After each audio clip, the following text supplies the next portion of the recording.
السلام عليكم. هنبدأ بقى على طول إن شاء الله في الرسم. تمام. هنشرح بعض الأوامر. زي ما قلنا إن يفضل إنك تتعلم موضوع البارت موديلنج إيه، إنك تتعلم من أوله كده بسرعة، بعد كده تبدأ تخش في بروجكتس علشان تفهم إيه علاقة الأجزاء ببعضها والقصة دي كلها. دي أول حاجة. تاني حاجة، ابدأ باللي تعرفه، يعني ابدأ باللي أنت شايفه إن أنت هتقدر تعمله وتخلصه، بلاش تبدأ في المعقد. يعني دايما هو كده، ابدأ في اللي أنت هتعرف توقعه الأول. تمام تمام. فده البروجكتس بتاعي. هنبدأ كنترول ان ولا كأن ده لم يكن. تمام. هنبدأ مع بعض.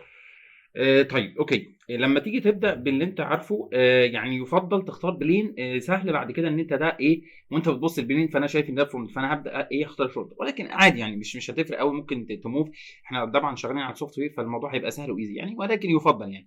دي حاجه. الحاجه الثانيه، لما تيجي تبدا حاجه، يا ريت يا ريت يا ريت تبدا من الاوريجن يعني. يا ريت تبدا لي من الاوريجن. احنا طبعا هنختار الفرونت بلين وهنبدا من الاوريجن. طيب لما تيجي تبدا من الاوريجن، يا ريت تعمل لي كونسترين. يعني ايه كونسترين؟ حاجه ابدا منها بحيث ان انا تبقى ايه ديترمند، يعني ارجع لها على طول. آه طبعا انا يعني يمكن شرحت الموضوع ده في موضوع البارت موديلنج، فانا هختار ميد بوينت وهختار ايه اللي هو اختار سنتر لاين. هعمل سنتر لاين واختار وادوس اسكيب وانتر عشان ارجع لنفس الامر، وكده هعمل ايه سنتر لاين تاني. تمام.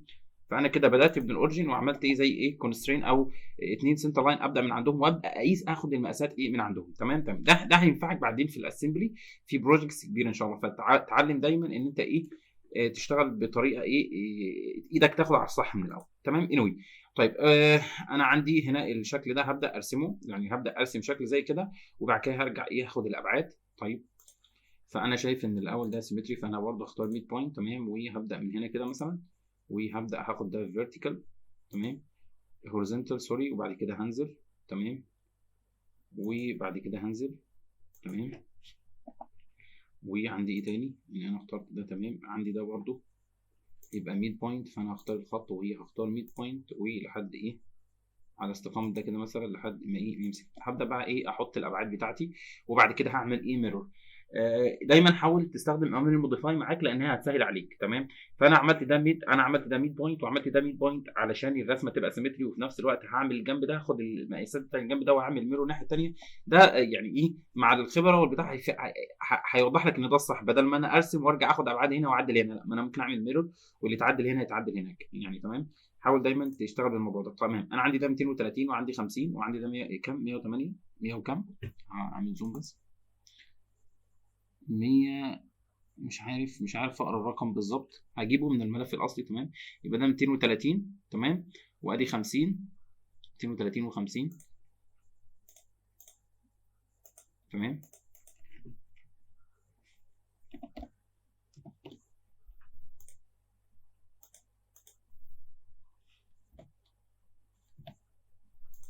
تمام. بعد كده هرجع اجيب البتاع ده من الملف الاصلي 168. تمام. ومن هنا لهنا 90. تمام.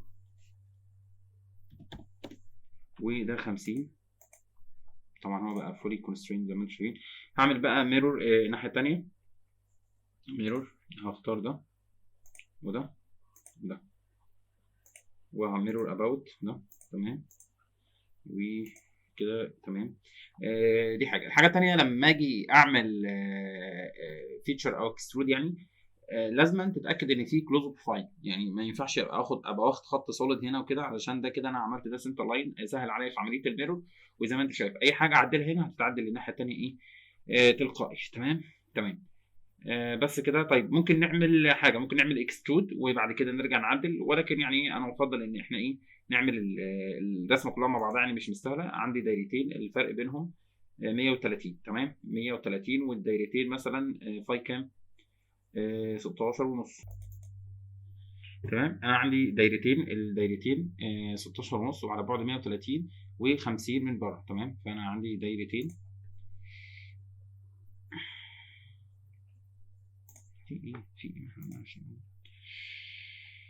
طيب انا عندي دايرتين، الدايرتين 16 ونص وعلى بعد 50 والفرق بينهم 130، فهعمل هنا دايرتين. تمام. هعمل دايره واحده من هنا لهنا 50. تمام. والدايره 16 ونص. تمام. عايز اعرف الفرق بينها وبين الخط اللي فوق. تمام، كام؟ 30. تمام،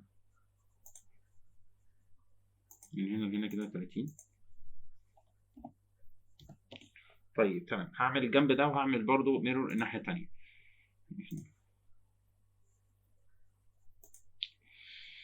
طيب عندي برضو دايره هنا في السنتر، تمام، على بعد 85 و26. على بعد 85 من هنا،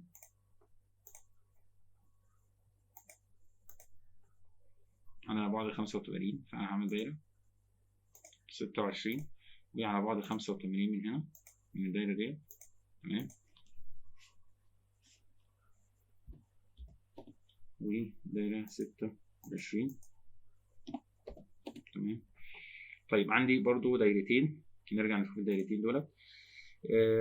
دايرتين، دايره على بعد 35 من السنتر، تمام، وهي 10.3. دايره على بعد كام؟ 35 من السنتر وهي 10.3. فانا هرجع هنا دايره هنا على بعد 35 من السنتر. تمام،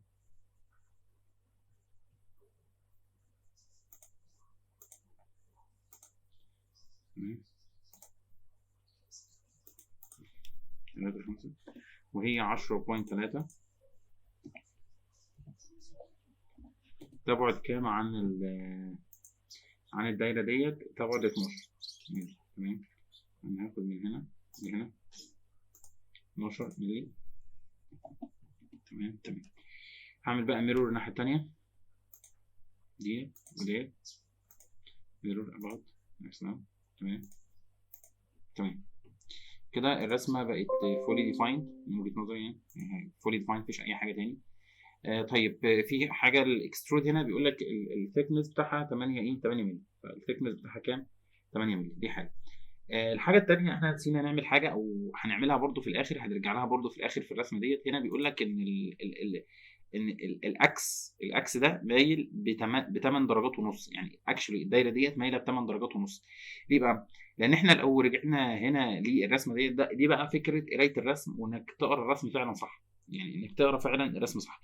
انت شفت الخطين بتوع الدايره دولت، يعني هو المفروض الخط ده كده والخط ده كده عمودي، يعني عمودي. تمام، لا هو مش عمودي، هو بيقول لك ان هو مايل ب 8 درجات ونص. ده هنعملها في الاخر. تمام، ده هنعملها في الاخر مع فكره البارت ده. ليه بقى؟ لانك لو نزلت للبارت ده، يعني لو نزلت فين البارت تاني، فين البارت، لو نزلنا للبارت دوت، تمام، هتلاقي ان البارت ده متشفت 8 درجات ونص. نرجع بقى للاسمبلي الاصل. الاسمبلي ده كده مش واقف بزاويه 90، يعني احنا لو رجعنا هنا للاسمبلي، الاسمبلي هنا مش واقف بزاويه 90، لا ده كده مايل ب 8 ونص وده مايل ب 8 ونص. فده يحتم عليك في الاسمبلي انك تعمل الدايره دي بميل 8، بميل 8 درجات ونص، وهكذا ده 8 ونص وده 8 ونص. تمام، انت لو شفنا الشكل كده، لو شفنا الشكل بالطريقه ديت مثلا، انا عايز اشوف كده مثلا، تمام، هتلاقيه مايل ده كده ب 8 ونص وده مايل ب 8 ونص. لما ده مايل ب 8 ونص، ما ينفعش ده يبقى ايه؟ عمودي. ما ينفعش الدايره دي تبقى عمودي، لازما تبقى مايله ب 8 ونص، مش هينفع فيها امر الاكسترود. ولكن هنعدلها في الاخر مع البارت ده، او ما احنا ما هنكتشف الموضوع ده واحنا بنعمل اسمبلي. وانا يعني للامانه برضو وانا بطبق ما اكتشفت الموضوع ده، او انا بعمل اسمبلي ما خدتش بالي من الخطين دول، او انا بعمل اسمبلي. فده ميزه بقى الاسمبلي، انك لما بتجمع البارس مع بعض بتكتشف اخطاء. تمام، فانا يعني هعتبر ان احنا ما اكتشفناش الخطا ده، وهنعمله في الاخر يعني ان شاء الله. طيب تمام. خلاص كده هعمل اكسترود ب 8، هعمل اكسترود ب 8 وكده البارت ده خلص. تمام، هنعتبر ان هو خلص، بس لسه هنرجع له تاني. تمام، وكنترول اس وكده اول بارت خلص. تعالى بقى ناخد تاني بارت، كنترول ان، البارت التاني في السريع. البارت التاني في السريع هو يعني بارت سهل خالص، هو ممكن تعمله بامر ريفولف عادي. طيب حلو قوي انك لما تعمل البارت تبقى عارف ان انت عملت انهي حته او انهي حاجه في المشروع بتاعك. يعني اللي انا عملت ده خلاص، فده اتعمل بالنسبه لي، يبقى ده تمام. ده ايه فين بقى؟ يعني لازم تعرف البارت ترسمه مكانه فين. ده الاكس. تمام، قلت لك ده ايه؟ ده الاكس. الاكس اللي هو ده، اللي هو ده، تمام، اللي هو الاكس ده. فانا برسم الاكس، عارف ان انا ايه؟ برسم الاكس. الاكس ده ممكن تعمله بامر ريفولف، ممكن تعمله فيتشر وعادي، يعني اي حاجه يعني. خلص نفسك اللي تعرف ايه تخلصه خلصه. تمام، تمام. فممكن نعمله بكذا طريقه، ممكن نعمله بكذا طريقه. تمام. ممكن هو فاي 25 في 200، فاي 25 في 200. تمام. ادي فاي 25. ممكن نيجي مثلا على الرايت مثلا وفاي 25 في 200. ممكن تعمله بامر ريفولف عادي. عملته بامر ريفولف وانا بعمل مشروع في 200 فيتشر سيف بوس في 200. تمام. تمام. طيب في حاجه كمان. ماشي. ده ايه؟ طيب محتاج ان انا ارسم على الفرونت. ليه بقى؟ لان انا عندي دايرتين. دايره على بعد 12. دايره على بعد 12 الفاي بتاعتها كام؟ 6.3. فانا هاجي هنا على الفرونت واقول له انا عايز هرسم على الفرونت مثلا. تمام. وهرسم دايرتين على بعد 12. تمام. على بعد 12 من هنا مثلا. تمام. والقطر الدايره كان كام؟ الفاي بتاعتها كان 6.3. 6.3. تمام. تمام. تمام. هاجي هنا في النص وهعمل، هاجي امشي كده لحد ايه ما الاقي اللي في النص عشان اقدر ان انا اعمل ايه؟ ميرور. اعمل ميرور الناحيه التانيه كده. تمام. تمام. وهعمل فيتشر اكسترودد كات بقى المره دي ثرو الباث عشان يعمل ايه من ناحيتين، لان انا راسم على بلين في النص. تمام. كده ايه الشافت خلص. في الحقيقه هو لسه ما خلصش. ليه بقى؟ لان انت هتلاحظ ان هنا كده يعني زي ما نقول في شامفر. تمام. او فيلت. تمام. فانت حتى بتعمله كده بطريقه ايه تقريبيه. لو قربنا كده. تمام. فانت ممكن تعمل هنا فيلت كده ايه بطريقه ايه تقريبيه يعني زي ما بيقولوا. فممكن نعمل برضو الفيلت ده. يعني ممكن نعمل الفيلت هنا كده مثلا. نعمله على الحته ديت والحته ديت. دي حاجات ايه يعني خبره بقى ايه خبرتك في الشغل هتحتم عليك ان انت تعمل حاجات كده بالسنس. مش لازم تكون موجوده في اللوحه او حاجات ايه اساسيه. تمام. تمام.